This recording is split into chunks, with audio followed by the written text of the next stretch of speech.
This is my true story. I am Miss Dorothy. Williams, 65 years old. And if you enjoy powerful stories like this, don't forget to subscribe for more.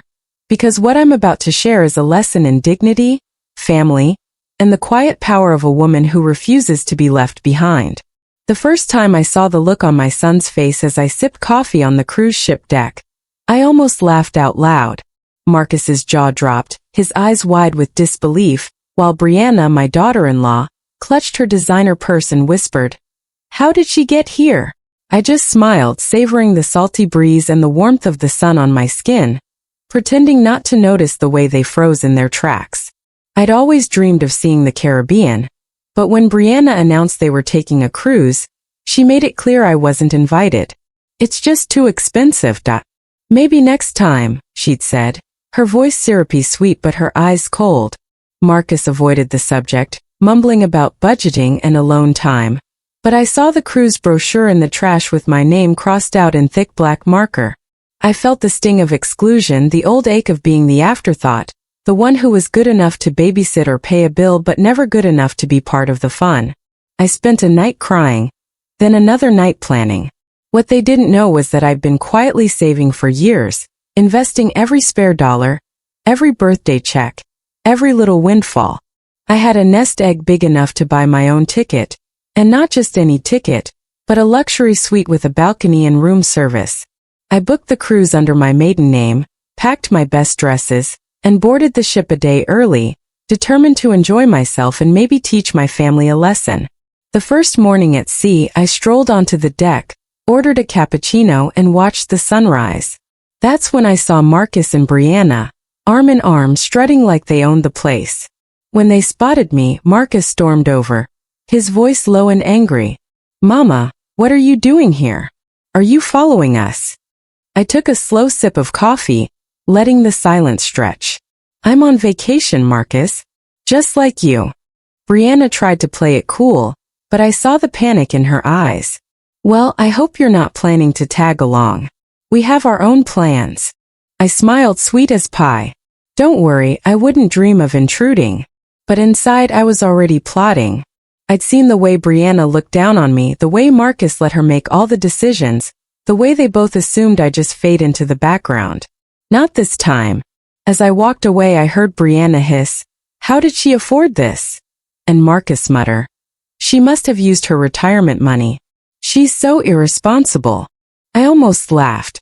They had no idea. That afternoon, as I lounged by the pool, the ship's captain approached me with a warm smile. "Miss Williams, would you care to join me for dinner at the captain's table tonight?" I accepted, glancing over at Marcus and Brianna, who were watching from across the deck, their faces a mix of jealousy and confusion. I thought to myself, you wanted to leave me behind, but you're about to learn that you never really knew me at all. And as the sun set over the endless blue sea, I felt a sense of freedom and anticipation I hadn't known in years.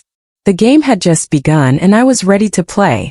That evening I stood in front of the mirror in my suite, smoothing the silk of my favorite emerald dress, the one I'd bought years ago and never had the courage to wear. My hands trembled a little, but it wasn't fear, it was excitement. I pinned on my mother's brooch a small gold rose and thought about all the times I'd been left out, overlooked, or told to just be grateful. Not tonight. When I arrived at the captain's table, the dining room was aglow with soft lights and the gentle clink of crystal. The captain greeted me like an old friend, pulling out my chair and introducing me to the other guests, an elegant couple from London, a retired judge from Atlanta, and a jazz singer from New Orleans. I felt a thrill as I realized I belonged here. Not as someone's afterthought, but as a woman with her own story. The conversation flowed easily and I found myself laughing, sharing stories about my childhood in Mississippi, my years as a school secretary, and the little investment club I'd started with my church friends. The captain listened intently, his eyes twinkling. "You have a way of making people feel at home, Miss Williams," he said. "We need more women like you on these cruises."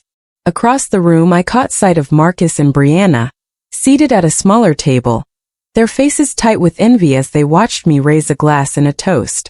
I could almost hear Brianna's voice in my head. "How is she sitting with the captain? After dinner, the captain invited me to join a private tour of the ship's bridge. I accepted, and as we walked, he confided that he'd grown up in a small town too, and that he admired women who knew how to survive and thrive. I thanked him, feeling a warmth in my chest that had nothing to do with the wine. When I returned to my suite, I found a note slipped under my door. "You looked beautiful tonight. Don't let anyone make you feel small." I smiled, tucking the note into my journal. The next morning I woke early and went for a walk on the deck, the sea air cool and bracing. As I sipped my coffee, Marcus stormed up, his face red with anger. "Mama, what are you trying to prove? Why are you here?" I looked him in the eye, my voice calm. "I'm here because I deserve to be. I'm here because I can." He shook his head, frustration etched in every line. "Brianna says you're embarrassing us. She says you're making us look bad." I shrugged, a small smile on my lips.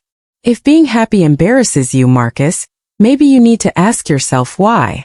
He stared at me, speechless, and I realized that for the first time, I wasn't afraid of his disappointment. I was done shrinking myself to fit into someone else's idea of family. As I walked away, I felt lighter, stronger, and more alive than I had in years. But I knew Brianna wouldn't let things go so easily. The next move was hers, and I was ready for whatever she tried next. The next day, the ship was buzzing with talk of the upcoming gala, a formal night where everyone would dress in their finest and dance under the stars. I could feel the energy in the air as I walked the deck, but I also felt the chill of Brianna's glare from across the pool. She was holding court with a group of women, her laughter sharp and brittle, and every so often she'd shoot me a look that could curdle milk. I ignored her, choosing instead to join a trivia game in the lounge, where I surprised everyone, including myself, by winning a bottle of champagne and a voucher for a spa treatment. The other guests clapped and cheered, and I felt a surge of pride.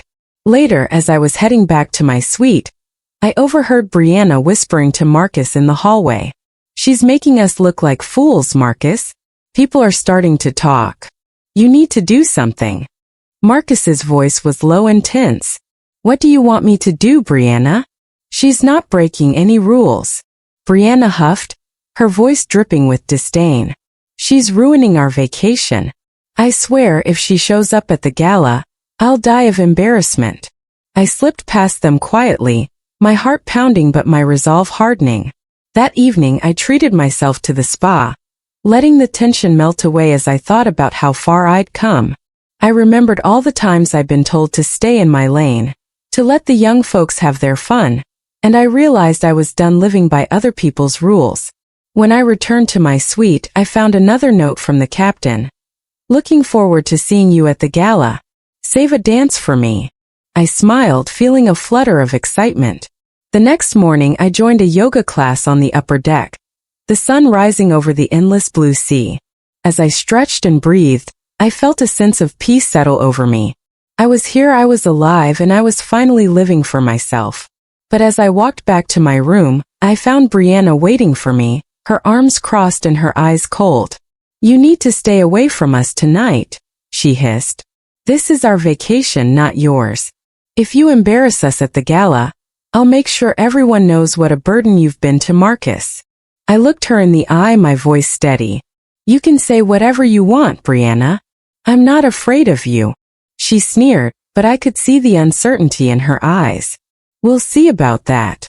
As she stormed off, I felt a surge of adrenaline. The battle lines were drawn and I was ready. That night, as I dressed for the gala, I chose my boldest dress, a deep red that made me feel powerful and unashamed.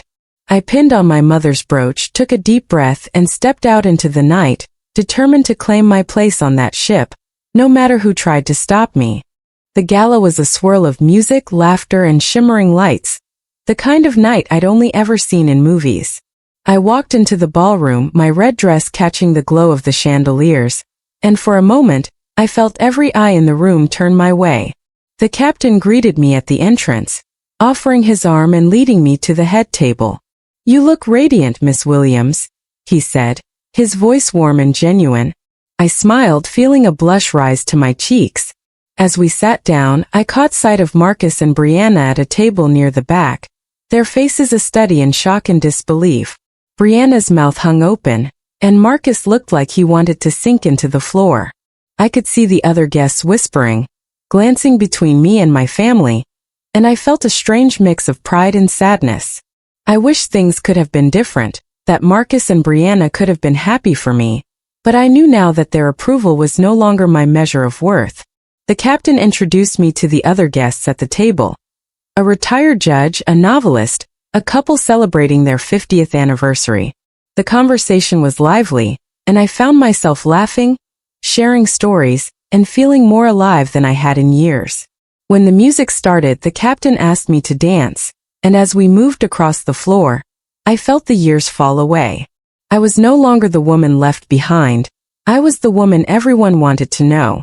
As the night wore on, I noticed Brianna whispering furiously to Marcus, her face twisted with jealousy. At one point, she tried to approach the captain, but he politely excused himself and returned to my side. "You have a gift, Miss Williams," he said quietly. "You make people feel seen." I thanked him, my heart swelling with gratitude. Later, as I stepped out onto the deck for some fresh air, Marcus found me, his face red with anger. "Mama, what are you doing? Why are you trying to embarrass us?" I looked at him, my voice calm but firm. "I'm not trying to embarrass anyone, Marcus. I'm just living my life. Maybe it's time you started living yours." He shook his head, frustration etched in every line. "Brianna says you're doing this on purpose. She says you're trying to ruin our vacation." I sighed, feeling a pang of sadness. "I'm not responsible for Brianna's feelings, Marcus. I'm responsible for my own happiness." He stared at me, speechless, and I realized that for the first time I was truly free. As I walked back inside, I caught Brianna's glare, but I just smiled, knowing that the power she once held over me was gone. The night ended with the captain announcing a special honor, naming me the Queen of the Gala, for my spirit and kindness. The room erupted in applause, and as I stood on the stage, I looked out at Marcus and Brianna, their faces a mix of shock and resentment, and I knew I had finally claimed my place in the world. But I also knew the story wasn't over. There was still a secret to reveal, and when Marcus learned the truth, everything would change. The next morning, the ship was buzzing with talk about the gala, and everywhere I went, people greeted me with smiles and congratulations. I felt a lightness in my step, a sense of belonging I hadn't known in years. But beneath the surface, I could feel the tension building. Marcus avoided me at breakfast, his face tight with confusion and embarrassment, while Brianna barely looked up from her phone, her fingers flying as she typed out angry messages to someone. Maybe her mother, maybe a friend back home. I decided to spend the day exploring the ship, taking in the art gallery, the spa, and even a cooking class where I surprised myself by winning first prize for my peach cobbler. As I walked back to my suite, I found a note slipped under my door. "Meet me on the upper deck at sunset. We need to talk. Marcus."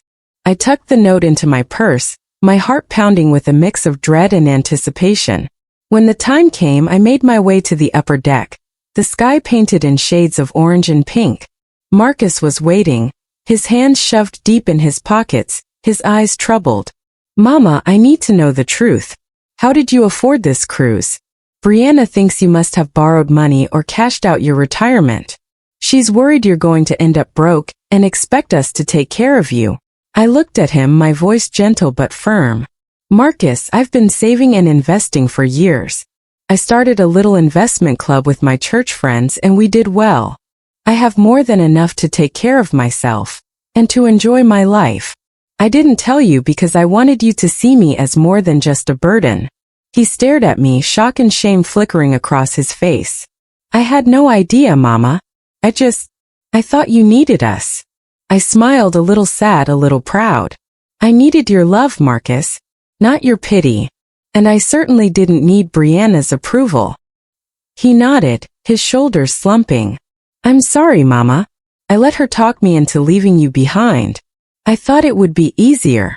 I reached out, squeezing his hand. "It's not too late to do better, Marcus, but you have to decide what kind of man you want to be." As we stood there, the captain approached, his face serious. "Miss Williams, may I have a word?" Marcus looked nervous, but I smiled and followed the captain to a quiet corner. "I wanted to thank you for your kindness and spirit," he said. "You've made this cruise special for so many people." I thanked him, feeling a warmth in my chest. As I returned to my suite, I found Brianna waiting, her face pale and drawn. "I know your secret now," she hissed. "You think you're so clever. But you're just an old woman trying to prove something." I looked her in the eye, my voice calm. "I don't have to prove anything to you, Brianna. I know my worth." She glared at me, but I could see the fear in her eyes. The balance of power had shifted, and she knew it. That night, as I lay in bed, I felt a sense of peace settle over me. The truth was out, and for the first time I was living my life on my own terms. But I knew there was still one more confrontation to come, and I was ready for it. The next morning, the ship docked at a sun-drenched island, and most of the passengers hurried off for excursions, eager to snorkel or shop or sip rum drinks on the sand. I decided to stay aboard, craving a little peace and quiet after all the drama. I spent the morning at the spa, letting the tension melt from my shoulders, and then wandered the nearly empty decks, savoring the hush. But even in the calm, I could feel the storm brewing. Around noon, I ran into Marcus by the pool. He looked tired, his eyes shadowed, but there was a softness in his voice I hadn't heard in years. "Mama, can we talk?" We found a quiet corner, and he took a deep breath. "I talked to Brianna last night. She's furious, but I think she's more scared than anything. She's always been obsessed with appearances, with being the one in control. I let her talk me into things I knew weren't right. I'm sorry for letting her treat you the way she did." I reached over, squeezing his hand. "Marcus, I forgave you a long time ago. But forgiveness doesn't mean I'll let you or anyone else walk over me again." He nodded, tears glistening in his eyes. "I want to do better, Mama. I want to be the son you deserve." I smiled, feeling a weight lift from my heart. "Then start by standing up for yourself, and for me. Don't let anyone make you feel small." As we talked, Brianna appeared, her face pinched and angry. "So this is what it's come to? You two against me?" Marcus stood, his voice steady. "No, Brianna. This is about respect. You don't get to decide who's family and who isn't." She scoffed, but I could see the uncertainty in her eyes. "You think you're so special, just because the captain likes you and you have a little money. But you'll always be alone." I looked at her, my voice calm and clear. "I may be alone sometimes, Brianna, but I'm never lonely. I have friends, I have my son, and most importantly, I have myself. That's more than enough." She glared at me, but I could see her bravado crumbling. "You'll regret this," she spat before storming off. Marcus and I sat in silence for a moment, the tension slowly ebbing away. "Thank you, Mama," he whispered. "For everything." I hugged him, my heart full. "We're stronger than we think, baby. Don't ever forget that." That evening, as the ship set sail again, the captain invited me to join him for dinner. I accepted, feeling a sense of pride and freedom I hadn't known in years. As we dined under the stars, he told me stories of his own mother, of the women who had shaped his life, and I realized that strength comes in many forms. The night ended with a slow dance on the deck, the music soft and sweet, and as I looked out at the endless sea, I knew I was exactly where I was meant to be. But I also knew that Brianna wasn't finished. There was still one more storm to weather, and I was ready to face it head-on. The next morning, the ship was alive with rumors and whispers, and I could feel the tension in the air as soon as I stepped out of my suite. Word had spread about the gala, about the captain's attention, and about the mystery woman who had upstaged half the passengers. I caught snippets of conversation as I passed. "Did you see her dress? She's not even traveling with family." And for the first time in my life, I didn't shrink from the attention. I walked tall, my head high, and let the world see me. But I could sense Brianna's anger simmering just beneath the surface. At breakfast, she sat across from Marcus, her voice low and sharp as she hissed. "She's making a fool of us, Marcus. You need to do something." Marcus looked at her, his jaw set. "I'm not going to ask my mother to hide. She has every right to be here." Brianna's eyes flashed with fury, and I knew she was plotting something. Later that afternoon, as I was enjoying a quiet moment on the deck, the ship's boutique manager approached me, her face apologetic. "Miss Williams, I'm so sorry, but there's been an issue with your account. Someone tried to cancel your purchases and report your card as stolen." My heart skipped, but I kept my composure. "Thank you for letting me know. I'll handle it." I marched straight to the purser's office, where the staff confirmed that Brianna had tried to interfere with my account. I produced my ID, straightened my shoulders, and made it clear that no one but me had authority over my finances. The staff apologized profusely and assured me that my account was secure. As I left, I saw Brianna lurking nearby, her face pale with frustration. "You can't keep this up forever, she spat. "You're just an old woman trying to play games." I looked her in the eye, my voice steady. "I'm not playing games, Brianna. I'm living my life. Maybe you should try it." She stormed off, and I felt a surge of satisfaction. That evening, the captain invited me to join him for a special event, a charity auction for the ship's foundation. As I mingled with the guests, I noticed Marcus standing at the edge of the crowd, watching me with a mixture of pride and regret. After the auction, he pulled me aside. "Mama, I'm sorry for everything. I let Brianna control me, and I let her treat you like you didn't matter. I want to make it right." I hugged him, my heart full. "You already have, Marcus. Just keep being true to yourself."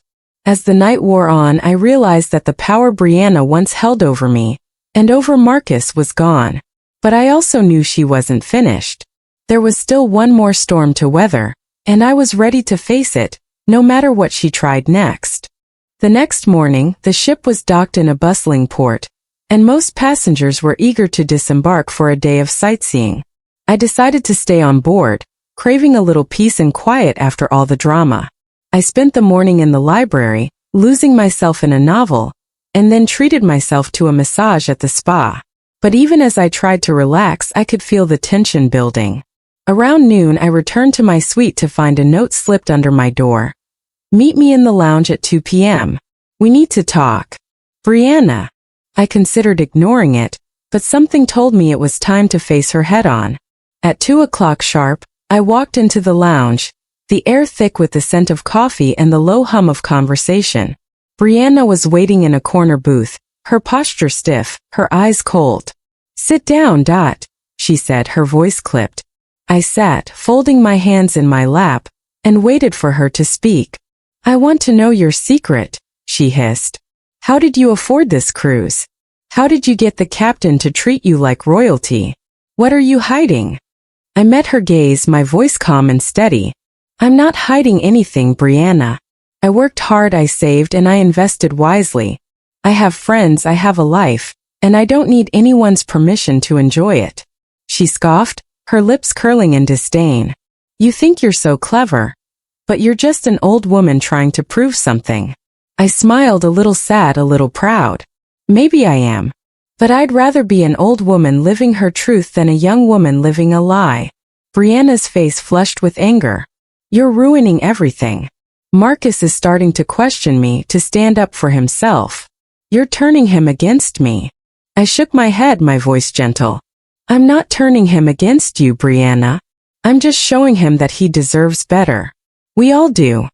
She glared at me, her eyes shining with unshed tears. "You'll regret this, I promise you." I stood, my heart pounding but my spirit unbroken. "Maybe. But I'd rather regret standing up for myself than regret letting you walk all over me." As I walked away, I felt a surge of freedom. The power Brianna once held over me was gone, and I knew she could sense it. That evening, the captain invited me to join him for dinner, and as we dined under the stars, he told me how much he admired my courage. "You remind me of my own mother," he said, his eyes kind. "She never let anyone tell her who she could be." I smiled, feeling a warmth in my chest. As the night wore on, I realized that I was finally living my life on my own terms. But I also knew that Brianna wasn't finished. There was still one more confrontation to come, and I was ready to face it, no matter what she tried next. The final night of the cruise arrived, and the ship was alive with anticipation for the farewell gala. I dressed in my favorite navy gown, the one with the beaded neckline that always made me feel regal, and pinned my mother's brooch to my shoulder for luck. As I walked through the corridors, I could feel the energy buzzing, passengers laughing, music drifting from the ballroom, and the salty tang of the sea in the air. I paused at the railing, looking out at the moonlit waves, and let myself breathe in the peace I'd fought so hard to claim. But I knew the night wouldn't end without one last storm. Sure enough, as I entered the ballroom, I spotted Marcus and Brianna near the bar, their faces tense. Marcus caught my eye and gave a small, hopeful smile, but Brianna's glare was icy.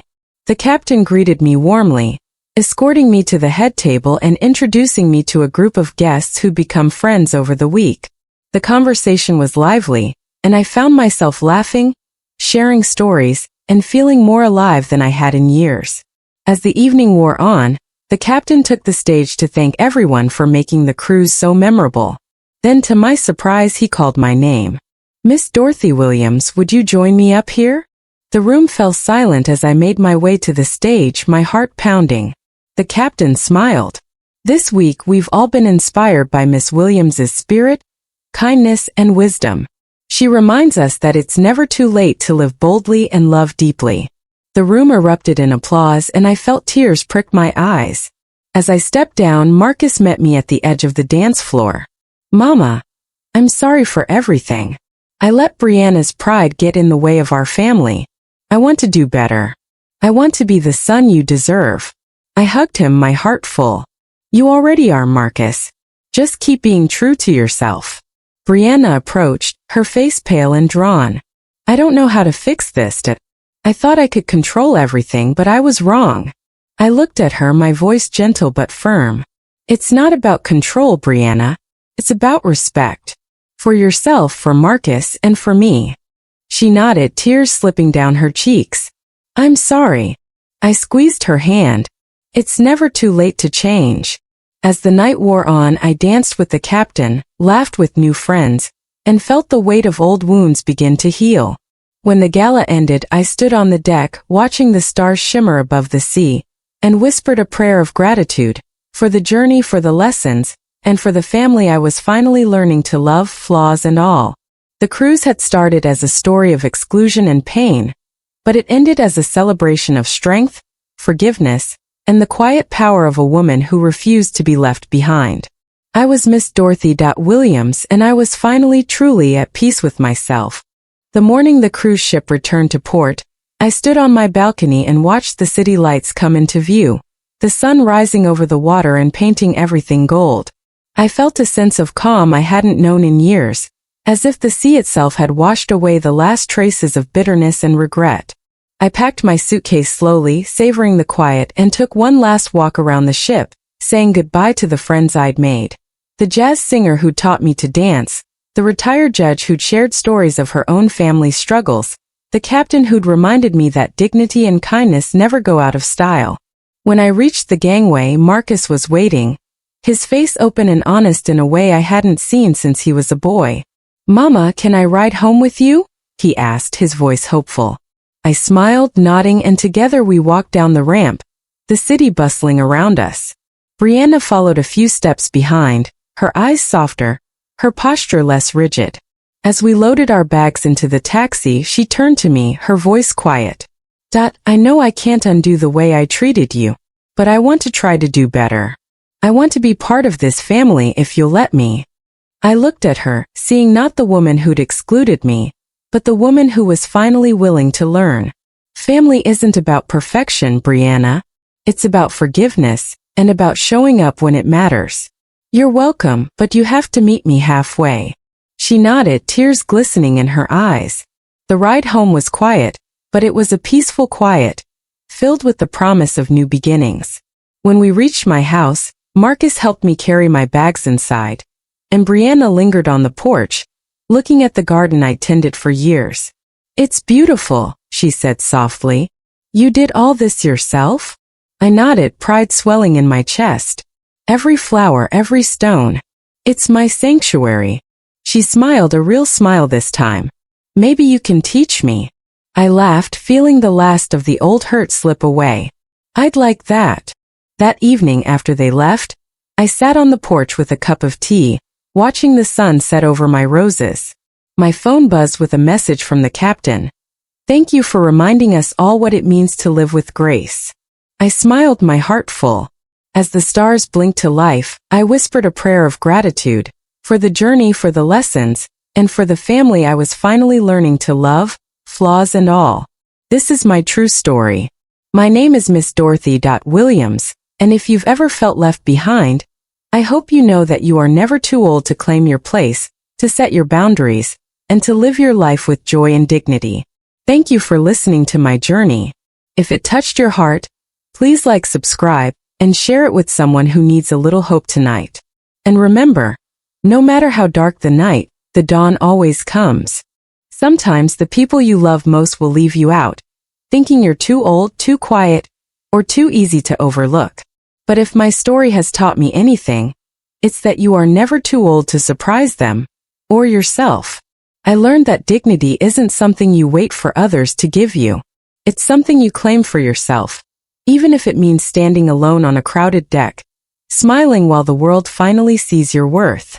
If you were in my shoes, would you have stayed home, or would you have found your own way to the party? Have you ever had to remind your family that you're more than just a background character in their story? I'd love to hear your story in the comments below.